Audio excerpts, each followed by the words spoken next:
ईश्वरो गुरुरात्मेति मूर्ति भेद विभागिने व्योमवत् व्याप्त देहाय दक्षिणामूर्तये नमः।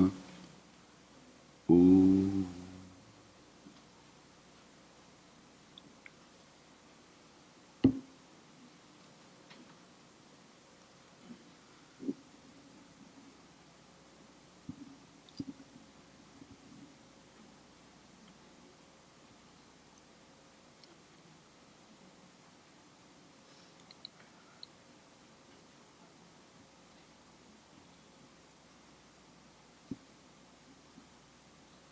I said yesterday,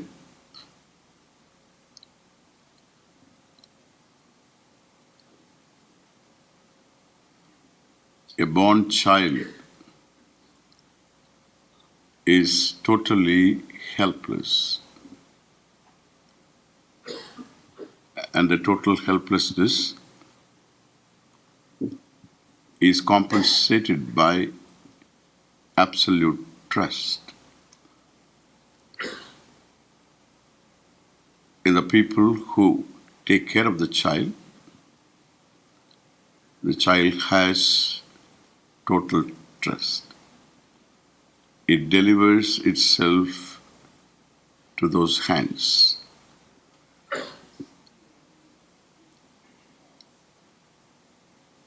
The hands of those who take care of the child. As one grows,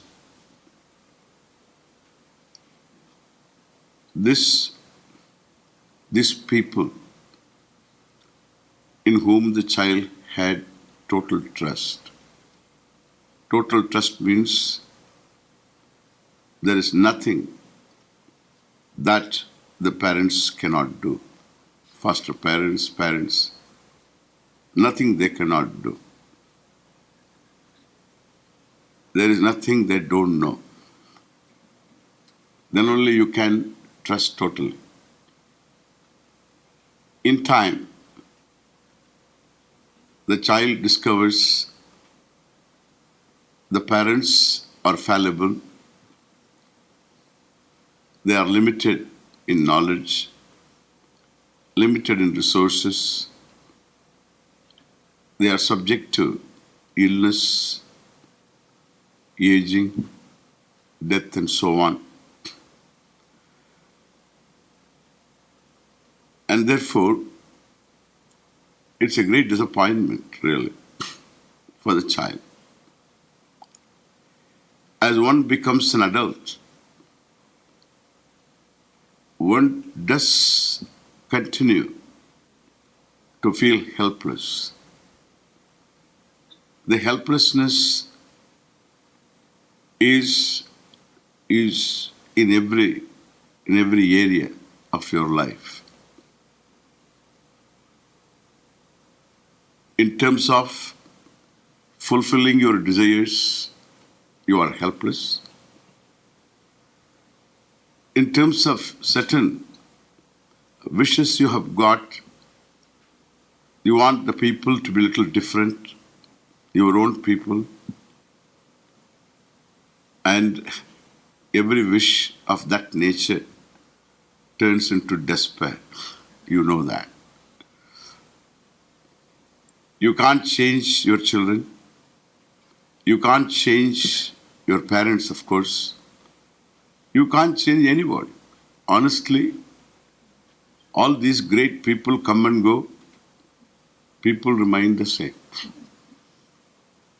Unless one wants to change, one commits oneself to that kind of a change, there's no possibility of changing.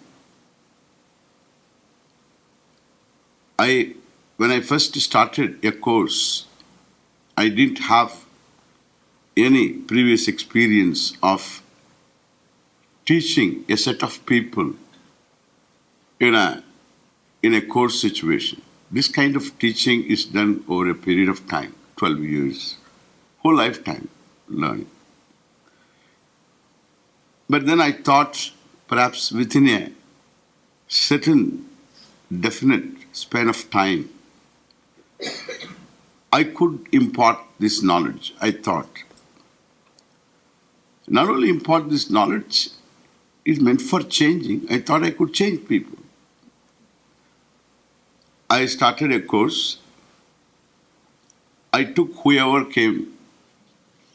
I didn't screen any one of them.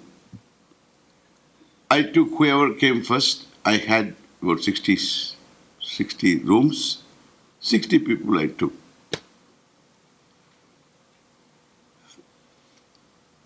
With total trust in my skills to communicate, in the students' capacity to change. In 3 months, they changed me.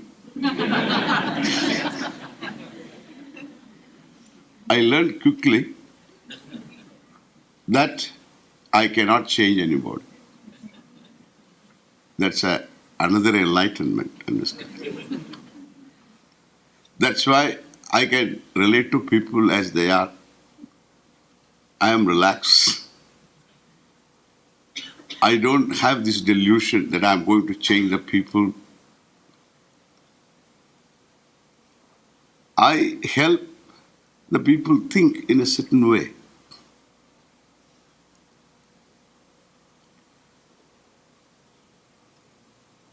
And if the people see certain realities about living, about relating, that sight, that knowledge, that insight would perhaps bring about a relevant change. In the Gita, Lord Krishna, having taught 17 chapters, a lot of things have been said already. At the end,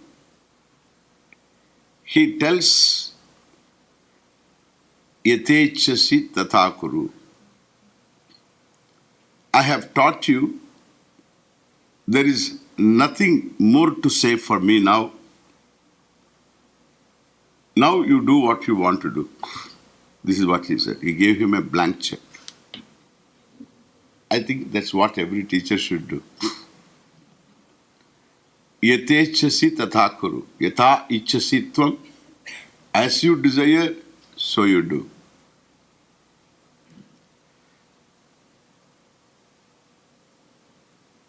In these 17 chapters, he did talk about this discovery, the infallible, through a process of unfolding what he called karma yoga, a topic, what he called karma yoga.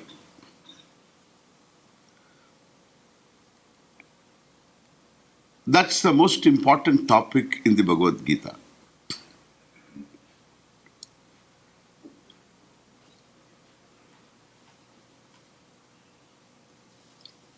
The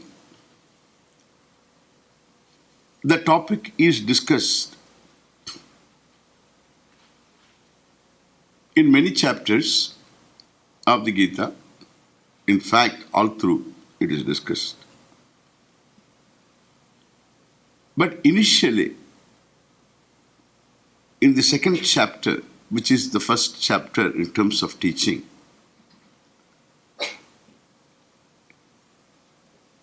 he introduces the topic with these two defining sentences. One, samatvam yoga uchyate.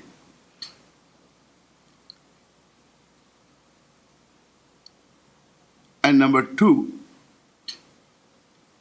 yoga karmasu kaushalam.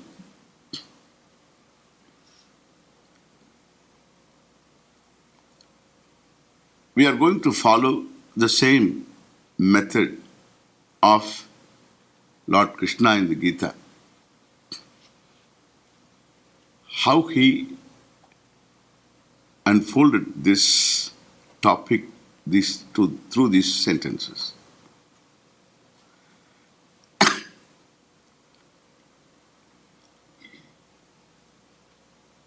Samatvam means the sameness. Sama is equal. The sameness on the part of one with reference to all that is explained, with reference to the various accomplishments in one's life, the sameness in terms of response to all of them.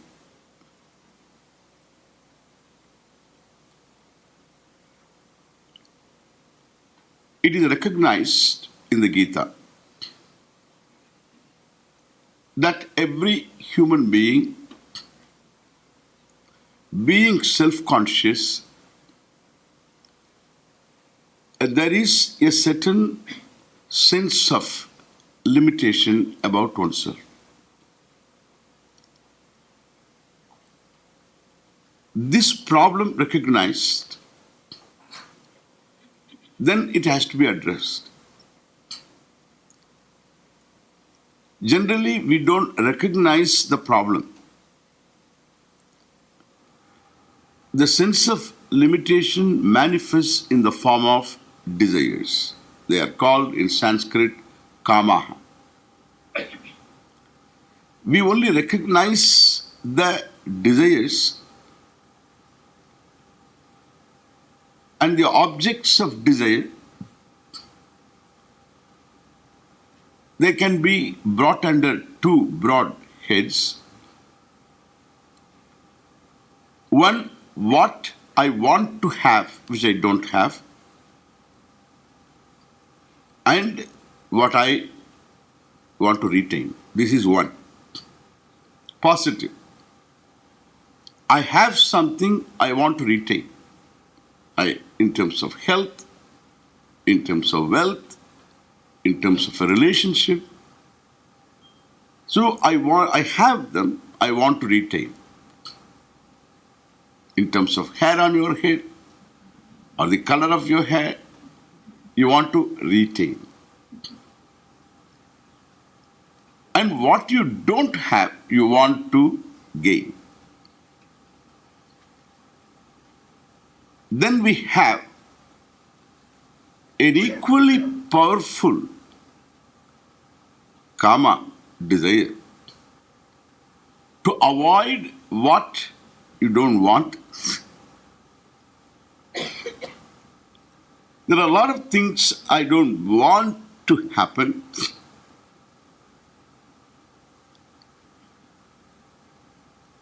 Like a disease, like aging, like grey hair.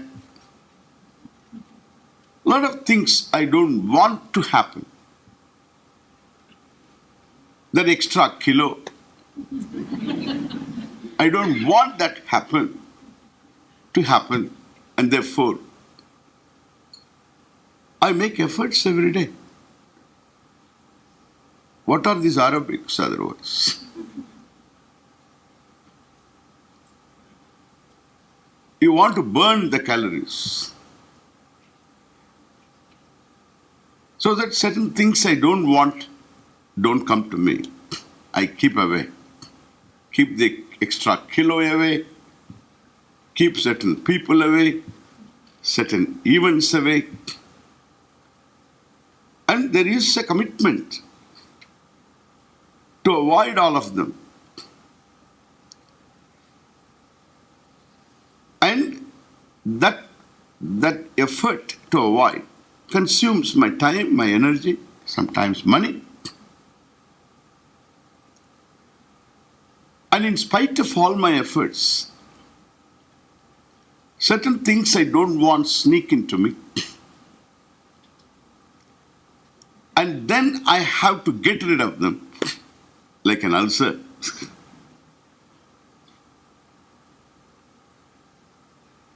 an unwanted guest. And so these two predominant motive force, twofold motive force, consumes my life, understand? Every human life. Whether you are an Indian or an American or an Eskimo. This twofold motive force, desire force, consumes one's life totally. If you stand there on the sidewalk and watch, you find people are heading towards this side. There must be something there. All of them are going that side. But I find there are equally people in a great rush rushing towards this side. So that tells me something. So if what they are going to find here is there, then the people there won't come this side. And the people who are here, if they have it all, then they won't go that side. And therefore it's very, very clear that each one has her own thing, where this person is going to discover a sense of security and a certain degree of happiness. And each one thinks differently. Each one has things to do different things to do. And therefore, this traffic, there is transaction. Somebody is eager to sell. Somebody is eager to buy. In this transaction, sometimes both are happy. One fellow got rid of his lemon. A car, they call it lemon. I don't know why. I figured it out now. I thought the fellow bought an orange and then it proved to be a lemon. And that's why the car is called lemon. This is my own explanation. Don't look into dictionary, etc. I am satisfied with my own explanation commentary. And so it's a lemon. And he is happy he got rid of this lemon and got a song for it. The other fellow is happy he got it for a song. So this kind of situation reveals to us everyone wants to be more secure than what the person is, and happy, being secure, and pick up some pleasure also. So that I want to be secure reveals a fact that I am insecure as I am looking at myself. So when I am insecure, when I seek security, according to my lights are generally the lights that I have picked up from my parents, from other people in the society. That's all the lights we have got. My thinking, according to my thinking. Everybody does the same thing. I also do the same thing. Nothing wrong, nothing right here. We are examining. Don't jump to conclusions. Swamiji is advising something. No, I'm not advising anything. I am just looking into some of this. Some of our pursuits, our ambitions, and our lot, in other words. And so one thinks in money there is security or some satisfaction, some ego satisfaction. The other fellow is ready to spend the money in order to get some power because there is the satisfaction. And thus each one has her own idea. of what will make me secure, what will make me happy. Each one has this idea. But it reveals one basic problem, that is, I am insecure. I am inadequate. I can't accept myself as I am. As I am, and I say, in the very place where I have this self-awareness, this self-consciousness, that locus of that consciousness, that is self, which you reveal by the first person singular I, centered on that I, is an inadequacy, is an insecurity, a sense of insecurity. And that sense never goes away, no matter what you accomplish.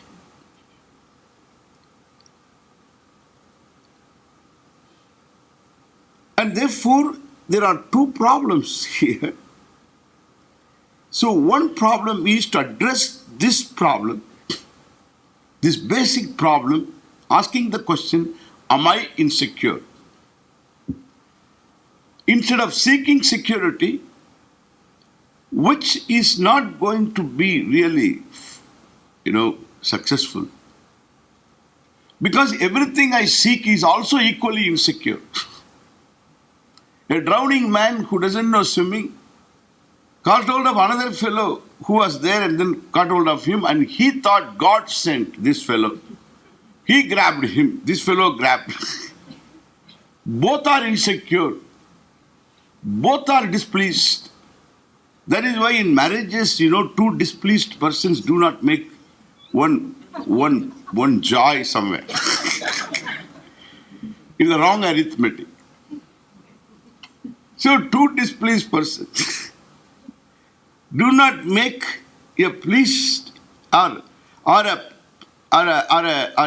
alliance which is going to be so wonderful.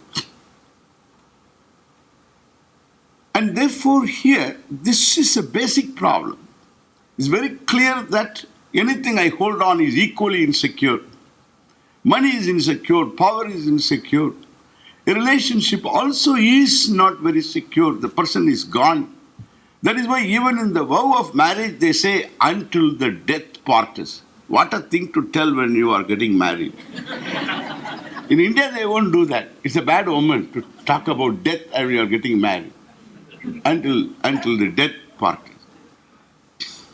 Do us part.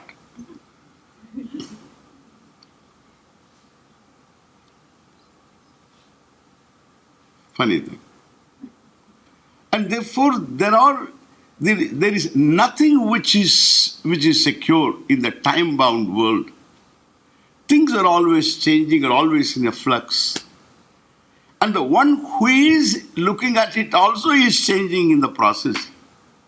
Even what I once liked and wanted, and I had a great fervor to get it, and then after getting it, it is over, like the toy that the child wanted to buy. And the easiest, a thing that becomes very quickly obsolete is not software, I tell you, is a toy. Is a toy. The child, once it has got it, and then looked into it and opened it also, and see how does it work. Afterwards, it doesn't work. Over. It's over. The toy is the thing which becomes obsolete. If for want of another one, it holds on to it. It's like that. And therefore, we find ourselves all the time looking for something, because the position is very, very clear. That I am bound by time, I am changing, I am insecure. That I am insecure continues. Addressing this problem is Brahma Vidya, which we are going to discover later. Then this sense of insecurity and this inadequacy is manifest in this privilege that the man is given. The other day I talked about the privilege. The privilege of desiring and doing and accomplishing. In Sanskrit, it is called Icha and Kriya, Icha Shakti and Kriya Shakti. That's a privilege given to us. A privilege the other living organisms on this earth don't enjoy. Only a human being enjoys these privileges. And therefore, they are not privileges anymore. They are manifestations of my inadequacy. If they are manifestations of my inadequacy, there is a pressure there. The pressure is that this has got to be fulfilled. You understand now? This is what the tension in life. This is what this stress, etc. There is no stress or anything. They say the modern life is full of stress. In fact, there is no such thing. The modern life is full of stress. Everybody was talking, even 2000 years ago, they were also talking about modern life full of stress. Arjuna said the same thing also. Chanchalamgi Mana Krishna. It is always modern life. It has nothing to do with modern life. It has something to do with our own what you call limitations. Certain things we can be without. But one has to look into oneself. I find the most neglected topic in the world is yourself. Neglected by you, not by anybody else. That we always complain. You don't care for me, you don't talk to me, you don't write to me, you don't email me these days. You have no time for me. That is okay. But this self-neglect, I care for various things. Really, the one who is to be cared is you. You take care of yourself first as a person. Then you can take care of the children because you have something here. If I am a dissatisfaction itself, how am I going to give to the children satisfaction? All my dissatisfaction will come out. And therefore we create a generation of dissatisfied people, disgruntled people. I am disgruntled. I can't enjoy myself being what I am. And I have got children. I always find myself blessed with children. Then what is it that I am going to give it to them? Unless I have it here, I am not going to give it there. This is what happens. And they do the same thing. For a simple telephone operator, there is a small training program, I find. In India especially, when somebody is appointed, selected to be a telephone operator, they give a training how to say hello. Otherwise, you say hello. And therefore, they say how to say a crisp hello. And how to say he's not there. You have to say he's not there.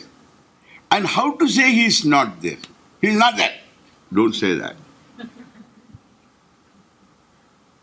You have to say there's a method of saying. The most unpleasant thing you should say in a very pleasant way. Because you are a telephone operator. They train. They check up the voice also proper. All that. But parenting a child, no problem. Simply just you have a child, no training, nothing. At least in a joint family, we had seen how the parents behave towards the parents and how we see the whole thing. And then there was leisure enough to see the neighbors too. So we don't have all the advantages. And there is no training also. How to parent the child. There's a book, Itna Bada book. If you read the book weighs more than the child itself. So this is the book, this book. Well, And so this inadequacy, sense of inadequacy is manifest in the form of my desires, and therefore even to discover, to address the spiritual problem, the basic problem, one has got to be a yogi, has got to be a person who is mature. Mature means don't have any, oh, I am immature. I don't want to give you a complex. I am immature, I have to become mature. No, it is not for that purpose. I say that I should be able to manage my life properly. I cannot neglect myself. If I neglect myself, I will neglect my children too, and everybody else. Why? Because certain attention is to be paid by me. If I don't pay attention to myself, I will ask everybody else to pay attention to me. And this everybody else in my life is equally insecure, wanting attention from you. And therefore you find you are always in a situation where you have to comply.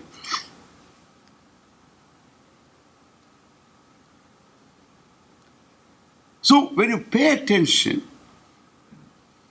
what comes out is that my happiness, my sense of well-being, a certain cheerfulness that I am capable of occasionally, that can be an abiding disposition if only I can manage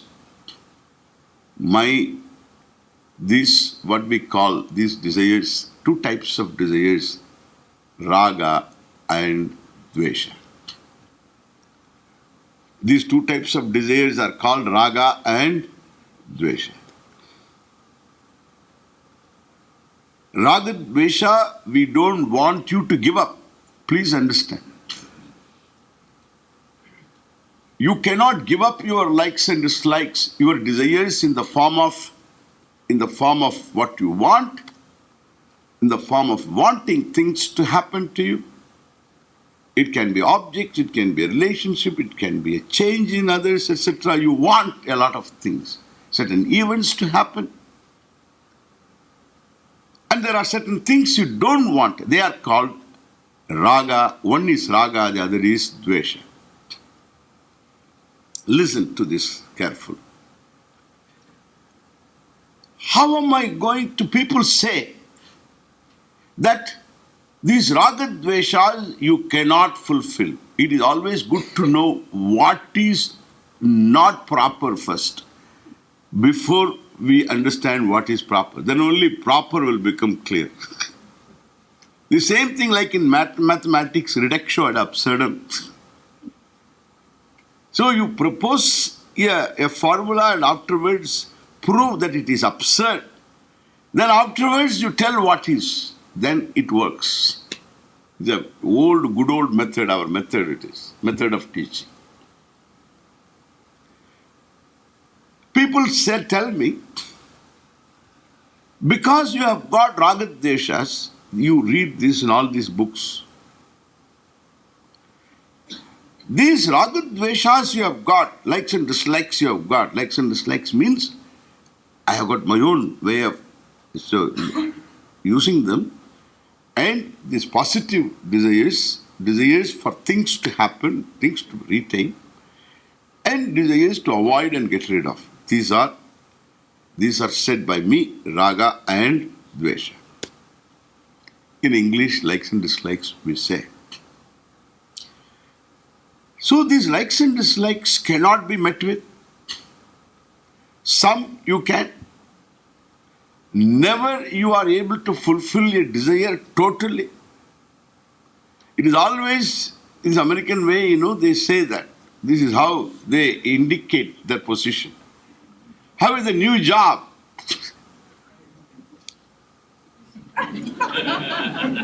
After 1 week I asked him, how is the job now? He has discovered. In 1 week, he has discovered the original position. This is the original position.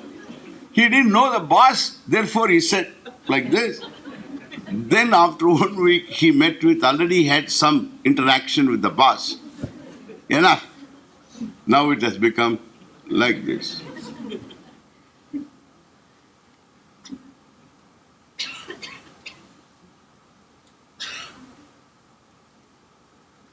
How is the new house? How is the neighborhood? How is the marriage?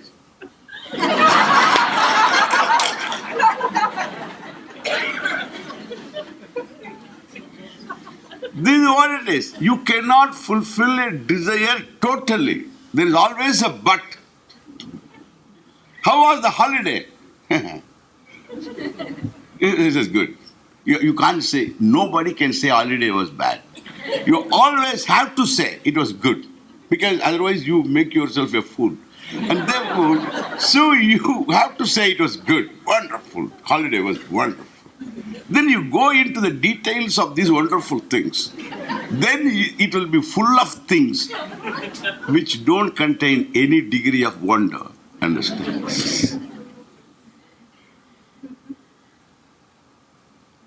A lot of things. One by one they will tell. The hotel was not good. Everything was good. The hotel was good, the price was a little too much. And everything was good, but it was raining, that was a problem.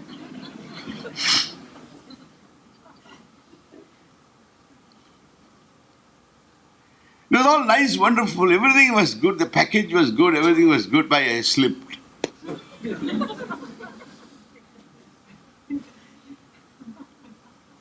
That's all after inquiry we found out about the holiday, understand? Funny. What I say, you cannot fulfill a desire totally, it is very rare in one's life. It is very rare. How was the food in the restaurant? Oh, it was wonderful, but little hot.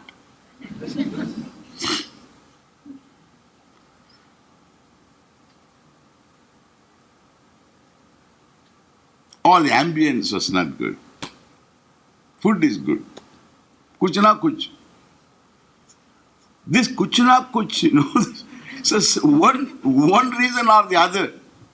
You have to say, because desires are never met with totally.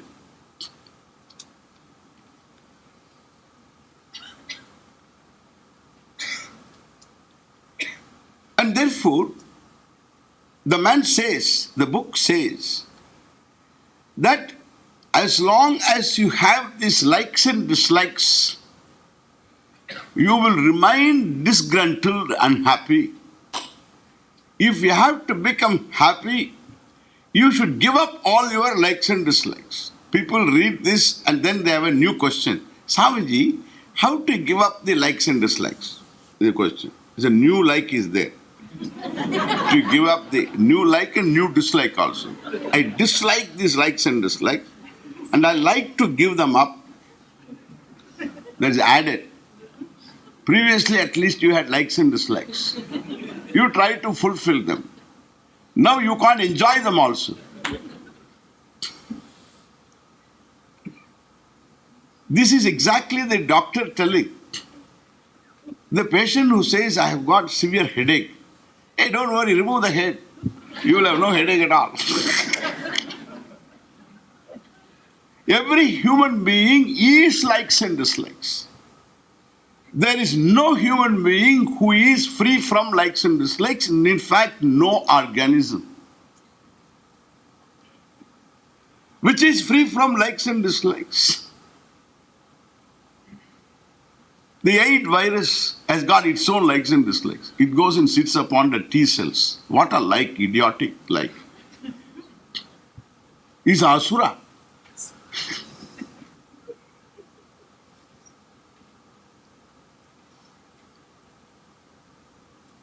Every bacterium has got its own likes and dislikes. Every mosquito has got its own likes and dislikes. When 10 people are there, they don't go to any of them, they come to me only. They have their own likes and dislikes.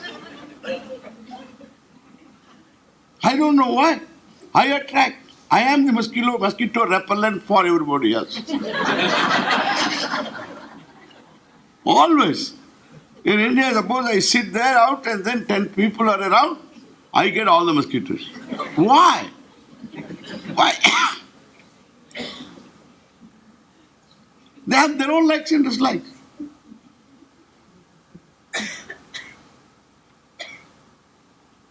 I can't say the color. Because they are colorblind, these animals. I don't know what. So they always come to me. They choose me and then bite.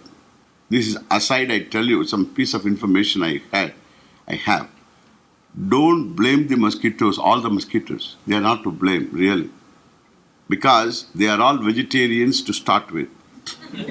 All of them, they live on tree sap. And the male mosquitoes continue to be pure veg. And female mosquitoes also vegetarians until they become pregnant.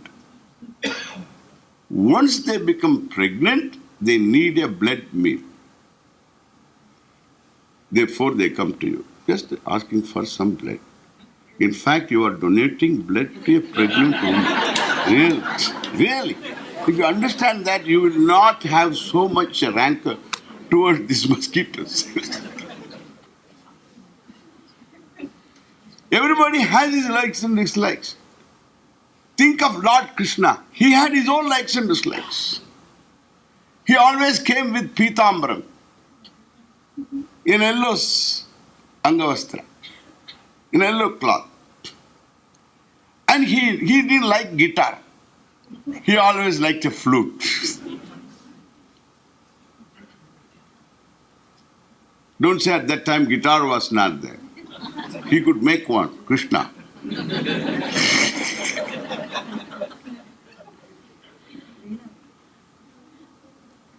So he had only a flute. And another thing he had, he was a real punk-like. He had a feather, a peacock feather on his head. What is this nonsense?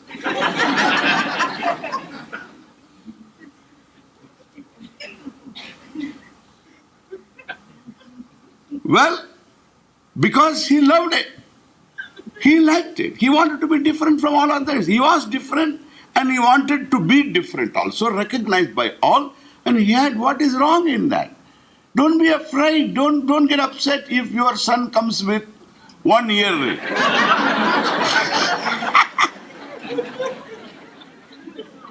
And comes home with a new haircut. There is no hair there at all to cut. So the whole thing is gone. Patches are there. Amazing. New York, you see all that. Doesn't look that somebody really did a job. It looks as though some rat was busy previous night. People have their own likes and dislikes. What is wrong in that? They will always have. You will always have likes and dislikes. That is a privilege of a human being. One person wants banana, he likes bananas, he goes bananas for bananas. And another fellow loves apples, he cannot handle banana. And in this country, of course, children say this. When they grow up here, they learn. I give a banana, suppose, to the child. Generally, we distribute. Fruits are there, I will give to the child. In India, they will accept whether you like it or not. It is called prasada. We are going to talk about it later. So the child will accept, but here they are honest.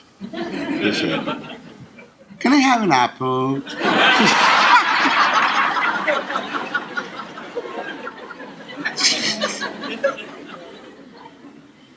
Why? I hate bananas. Why do you hate a banana? I hate it. Banana did not do anything. to become a hated object, It's a big thing, it is. To use the word hate towards a banana for no fault of a banana, that's wrong. If a simple innocent banana, if you say I hate it, then if somebody does something wrong to you, what will you do? What will you do? You have to go one notch further. What will you do? Shoot the person. That's because you have already used up the hatred towards a banana.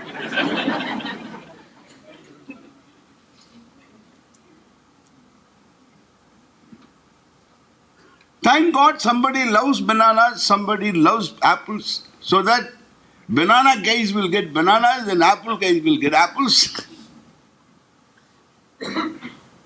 Somebody likes this color, somebody likes that color.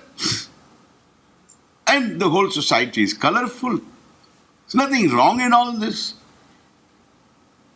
Let the people have likes and dislikes. That's a privilege. The problem is they are the manifestations of your inadequacy. It is not just a like which has no bite, which has no sting. I just like it. If it is not there, it is okay. Then that means it is a non-binding like. It's a non-binding dislike. I would like to avoid it, but if it comes, it's okay. Doesn't matter. So these likes and dislikes can be non-binding, or they can be binding. We are dealing only with binding.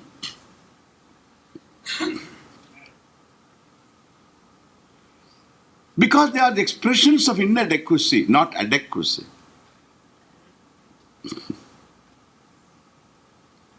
If it is an expression of your own adequacy, then it's not a problem. Whether you fulfill it or you don't fulfill it, you don't really lose anything.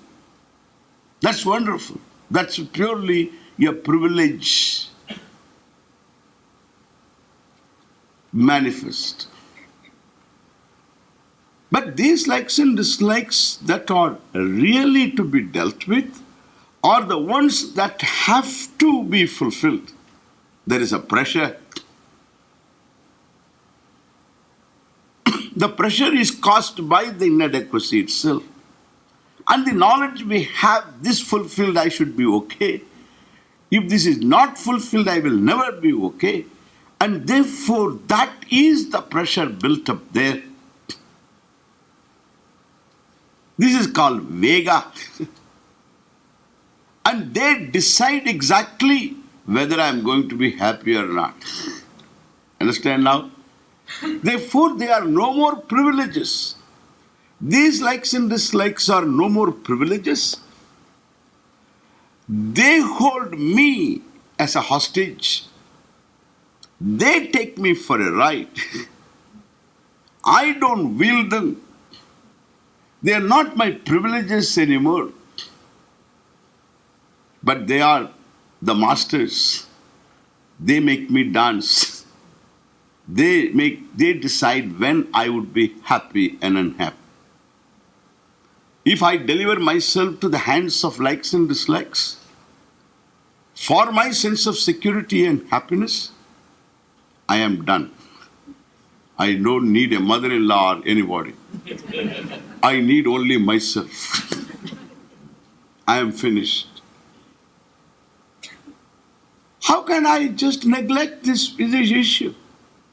Nobody can afford to neglect this issue of being enslaved by one's own likes and dislikes.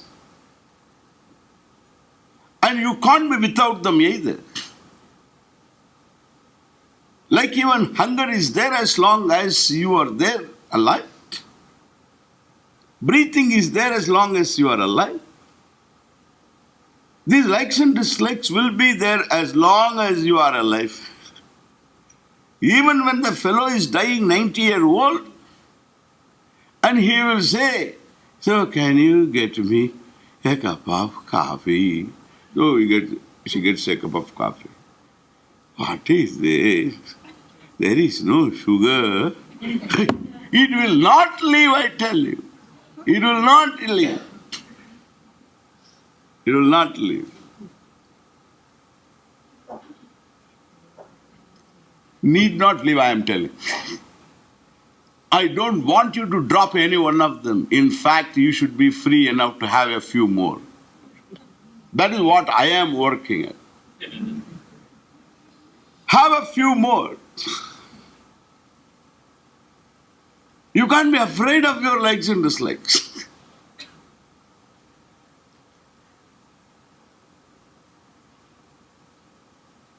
But then, when we complete the topic, you'll understand what I'm saying. And naturally here, either I learn to manage my likes and dislikes, or I allow myself to be managed by likes and dislikes. Correct? If I learn to manage my likes and dislikes, I am a yogi. If I allow myself to be managed by likes and dislikes, I become a rogi, not bogi. Boga is not always there. Rogi, mental rogi. Rogi means ill. I become mentally ill. Mentally ill means, understand, that not that you should go to an institution. Mentally ill means cannot command a cheerful disposition.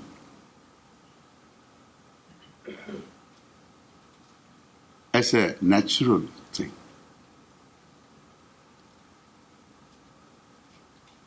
We give ourselves to moods. Somebody says, the boss is in a good mood today. Please go and get your paper signed. By the time he entered inside, he was in a bad mood. There was a phone call, that was enough.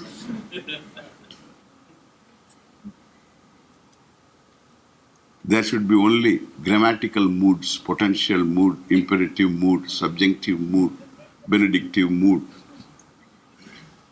No more moods. I don't believe in these moods. Whether I believe or not, they are there, okay? They are there. You may not believe, but they are there. You have to deal with them. Because you are helpless. Nobody can say that I will be in a good mood tomorrow at 4 o'clock, please come, 4 p.m. You come, I will discuss with you. Today I am in a bad mood. Tomorrow at 4 p.m. I will be in a good mood. How do you know? If mood is so predictable and you can command it, then why you are not in good mood now? If you can command it,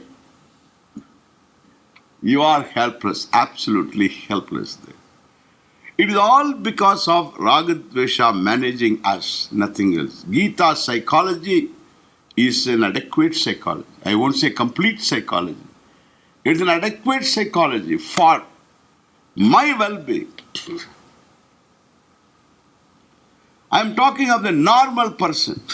Who is a normal person? The one who is occasionally abnormal is normal. Understand? He is called normal. He is happy, he is unhappy, he is angry, he is complaining. This is what is called normal. It's all very normal. Even a psychologist will tell you it's normal. Yeah, you are living a normal life. Don't think you are bad. You are okay. This is how people live. This is how I live. Normal. It is normal. I tell the same thing also. Because it is normal. It is normal to be angry, it is normal to be selfish, normal to be. It is normal. Then who is that abnormal fellow? You know, the one who is normally abnormal is normal. The one who is abnormally abnormal is called abnormal. Understand? The fellow is consistent, there is nothing else. It is the consistency that makes the whole difference. There is nothing else. He's consistent.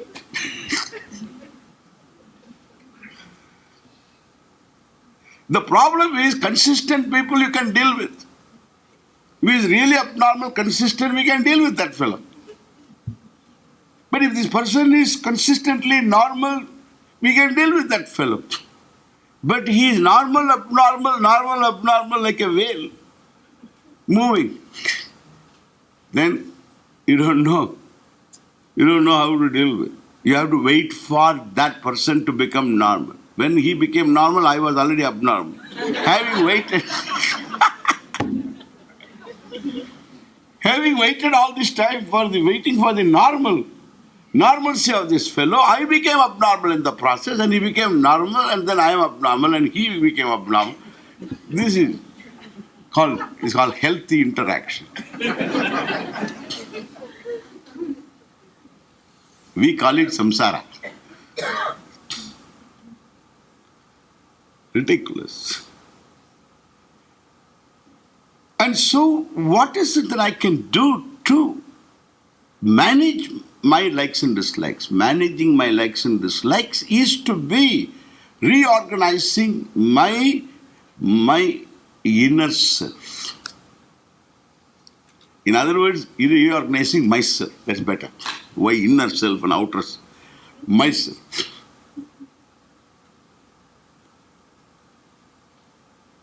I am likes and dislikes, or I enjoy having likes and dislikes. The two positions are there. Now listen. These likes and dislikes being what they are, expressions of my inadequacy, they need to be fulfilled. The fulfillment process implies effort on your part. Listen to this. The effort is supposed to be appropriate, adequate. In Sanskrit, effort is called yatnam. Understand? Yatnam. And the adequate effort is called prayatnam. Appropriate and adequate effort. Walking is necessary to reach a point, P. You park your car and walk to this point, P. Somebody said walking will take you to P, place P. And the fellow keeps walking. It doesn't take him to place P. It takes him to all places, understand? Except place P. And therefore, this is the word, prayatnam. It should be proper, the direction is proper and adequate. Direction is proper and you have few more steps to go. Don't overdo it, don't underdo it, then only you are at the doors of this place P. Look at the Sanskrit word, it is called prayatnam. Beautiful word it is, really. When there is prayatnam on my part, there are different types of prayatnam depending upon the nature of desires. And the prayatnam is over. The result is supposed to accrue either immediately or in time. And if the time is required, then I waited for that time. During that period of time, I did wait or I did something else and came back to reap the result. And the result is always expected by me when I chose the effort. Understand? Without knowing the result, without expecting what would happen, there is no such thing as effort at all. Understand this? Because this also you read in the books. Karma yoga is doing actions without expecting results. Have you heard this or not? If you have not heard, you are blessed. You have not read any Gita book, that's what it is. You are saved by omission. If you have read any Gita book, it is always said by the author, don't expect result, perform action. I asked this person, who is the author of this book, how many copies did you print? He says 3,000. Why not 5,000? Oh, Swamiji, to sell 5,000 is very difficult. 3,000, if I can sell in 3 years, I'll be happy. Oh, did you expect the result? Yes, sure. What do you write in the book? For public consumption.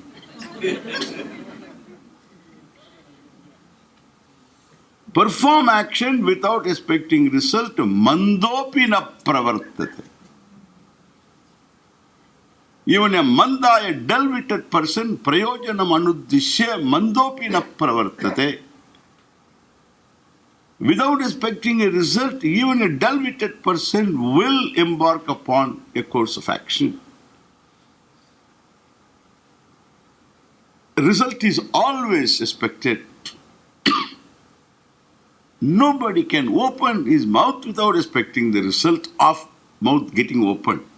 Sometimes you get locked jaws, you know. When you say something, when you operate the organ of speech, you do expect certain sounds to come out of your mouth, which happen to be words.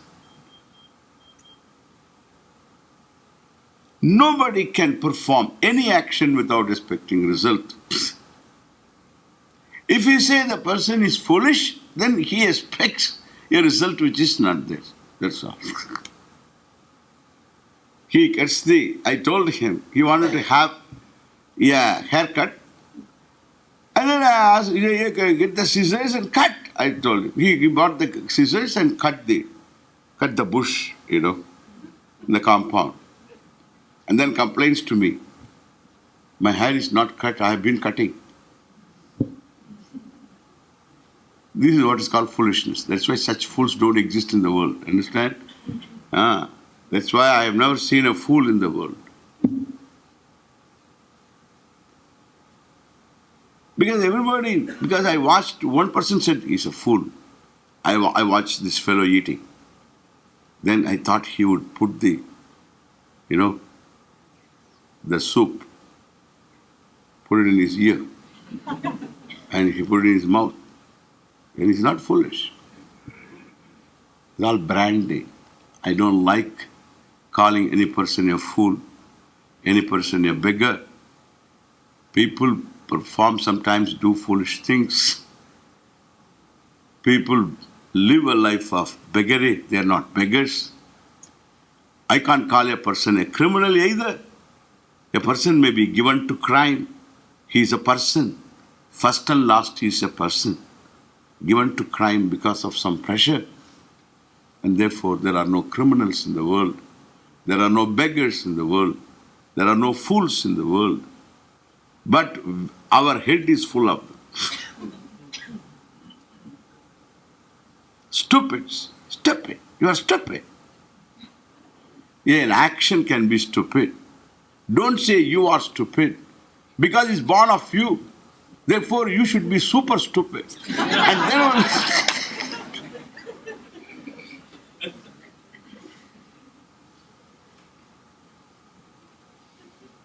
Stupid. Stupidity has no entropy. You know that? There is no entropy. It doesn't dissipate. It becomes more and more solidified. Because it always takes another stupid, two stupid, because no stupid can marry another non-stupid. And therefore, two stupids marry means then doubly this fellow is stupid. Therefore, there is no entropy for stupid. It is stupid to call anybody stupid, and especially your children, because it reveals something which is unpleasant for you.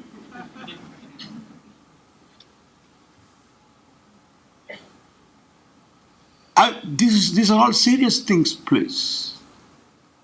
If we avoid some of these words, we become alive as human beings. We get in touch with realities. Otherwise, we are living in our own worlds of just verbiage. You know? All useless things are called garbage. Useless words are verbiage. And it is inside the head. My head becomes a verbiage can.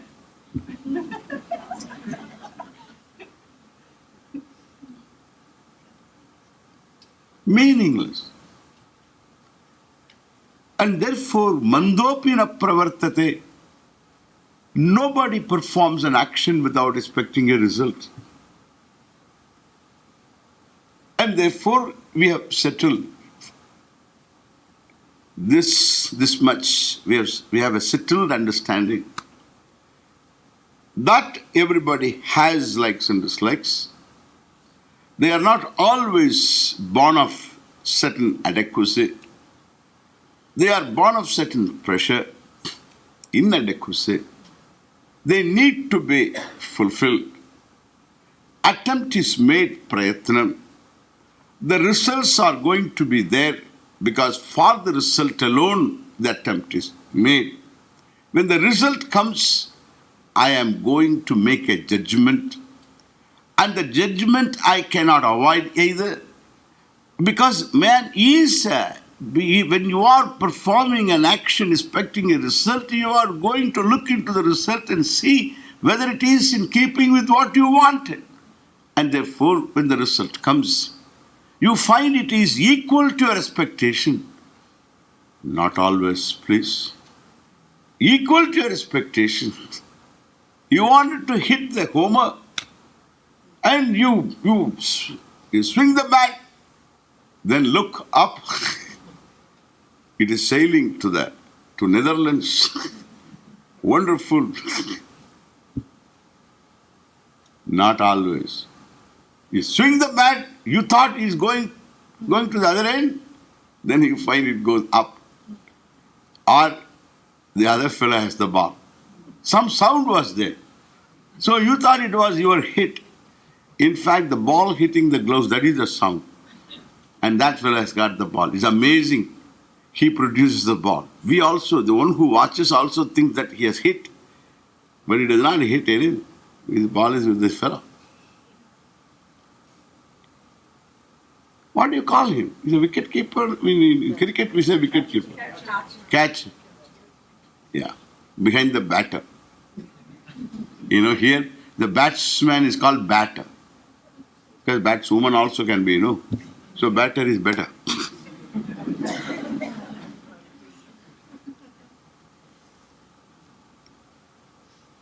It's a percentage game. Whole life is that. If the baseball has got anything to convey to anybody except this, it doesn't have any thrill for me at least.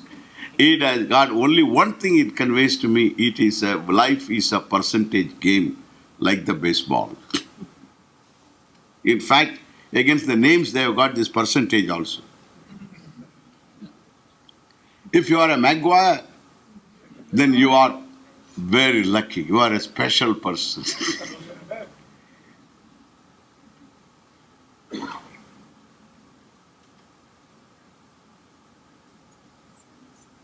Or Sammy Sosa. Correct? I try to keep up, okay?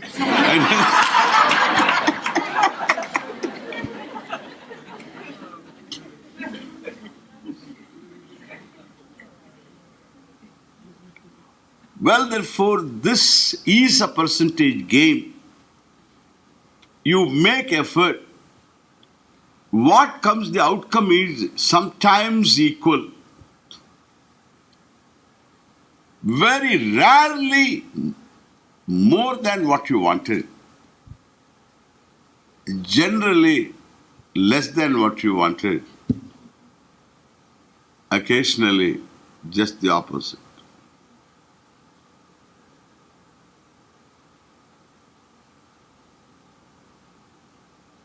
In day-to-day life, we have this kind of results for our actions, for our efforts. And in life, in everybody's life, the less than what I wanted is more often than not. And more than what I wanted in my favor, well, that's very, very rare. Equal, perhaps, is there in simple things. But in all crucial things is always less than what I wanted. Sometimes opposite. If I can manage my response to all of them without totally losing myself, I have what we call samatva. This is the definition of yoga.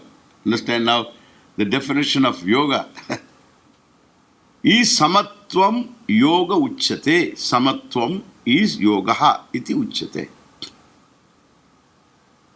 Yoga is equal to samatvam. More or less the sameness means when it is equal, I am grateful, I am thankful. If it is more, I am still thankful.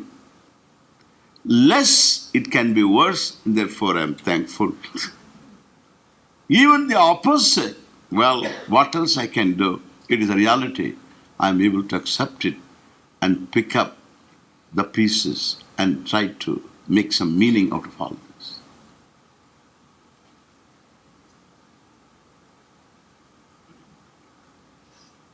Being a New Yorker, you are used to this experience of crossing the road and catching the bus. You know what? We say all Americans drive. May be true, but not in New York. Those who were born and brought up here, some of them don't know drive. A couple of my students who came to India, they didn't know drive. They were already in 30s. They are New Yorkers. Because they don't need it here. You cross the road and catch the bus, that's your aim, expectation. You cross the road, you caught the bus. Equal. You crossed the road, but your turn came, the doors closed. In India, the conductor will say, right. Right for the bus, not for you. Bus is gone. The door is closed against you. You are disappointed, but at least you had crossed the road. Another occasion, you cross the road and somebody stops the car, your friend. Hey, where are you going? Going home. Okay, get in. I'll drop you there. Wow. More than what you expected. Very rare. But it does happen. For everybody, it happens. Even a person who is given to begging, he gets sometimes such breaks now and then. And therefore, more than what you expected, equal to your expectation, and less than your expectation, there is yet another result which is to be expected. And the result is the fellow was crossing the road. That is why in America, the most compassionate words are there all over,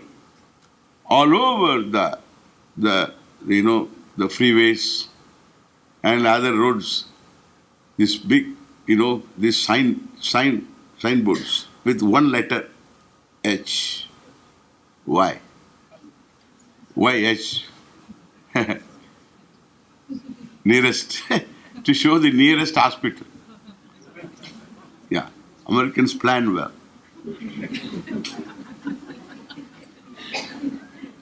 The nearest hospital.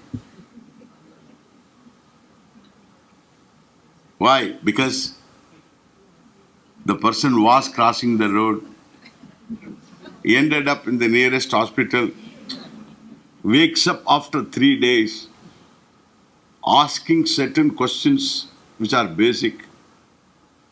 Who am I? Why I am here? What for I am here? Understand? So all big questions. This fourfold result is there in every undertaking, including your eating the bagels. It can go to your stomach, it can go to your windpipe.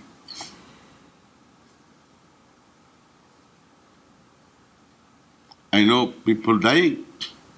At least 1-2 persons I know who died because it went to the windpipe. He fell down. They thought he had a heart attack. The whole procedure is different. The heart attack first aid procedure is entirely different from this procedure.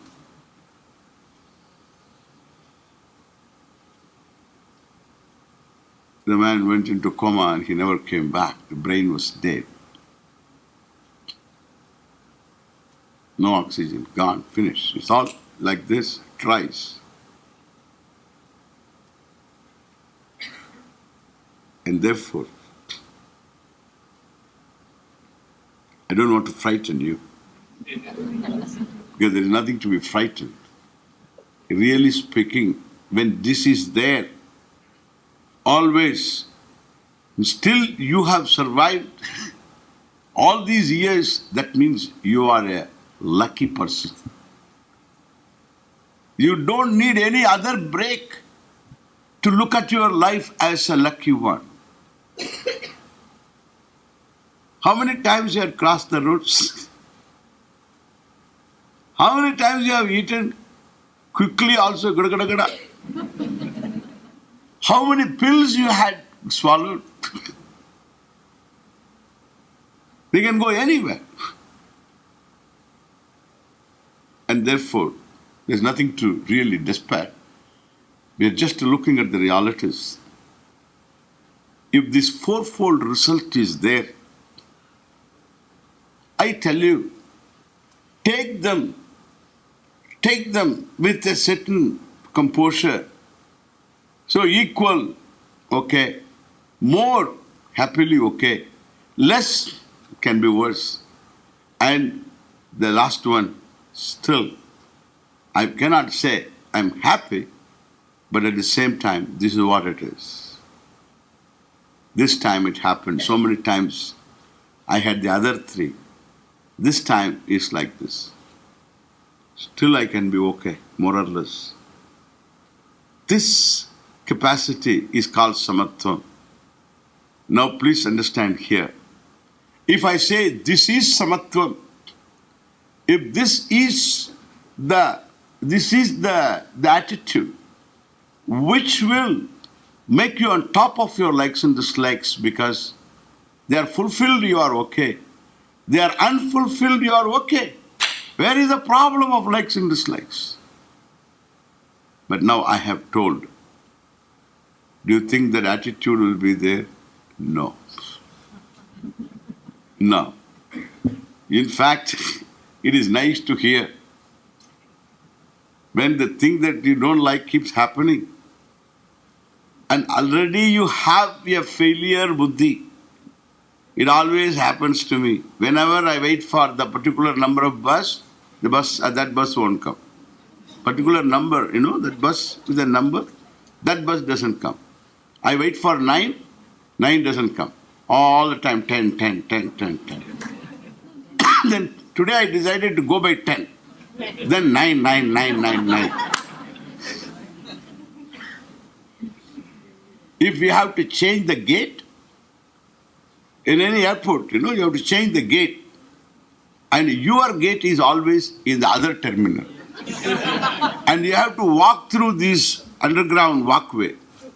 And then you hear this, the walkway coming to an end. The walkway is coming to an end. The walkway, the moving walkway is coming to an end. The moving walkway is coming to an end. Because I had walked so much, I know this, So my terminal is always the other one. Never this one. There are hundreds of gates. No, useless. Your is D25, that side. I thought it is always Chicago like this. Any airport I go, where I have to change, my terminal is there. The other one. They speak specially one for me. Because it never had another terminal. Because I am traveling, if they had a terminal. You know what? If there is a lost baggage, yours is the last one. It's always like that. Therefore, you have always this feeling, why me? Why me? Why me? Why me? Where is samatvam? Already why me? Even before you start, it's going to fail. It's not going to be successful. Why me? This why me psychology comes from this consistent less than what you wanted and failures. And so if I have to be on top of myself, of these likes and dislikes, I need to widen the picture. From the why me picture, I have to have a picture, this is how things are. It's entirely a different picture. And that picture is where we will discover, as I told you, that picture comes when we discover the infallible. What is infallible, we have to discover. Then only we can relax. We will have inner space to look at things. And that will form my topic tomorrow. Okay? You have to come tomorrow, unfortunately. I'm sorry. These are how things are, okay? These are how things are. Om Purnamadav Purnamidam Purnat Purnamudachyate Purnasya Purnamadaya Purnameva Vasishyate Om Shanti Shanti Shanti Arihi Om Sri Gurubhyo Namaha Arihi Om. Thank you.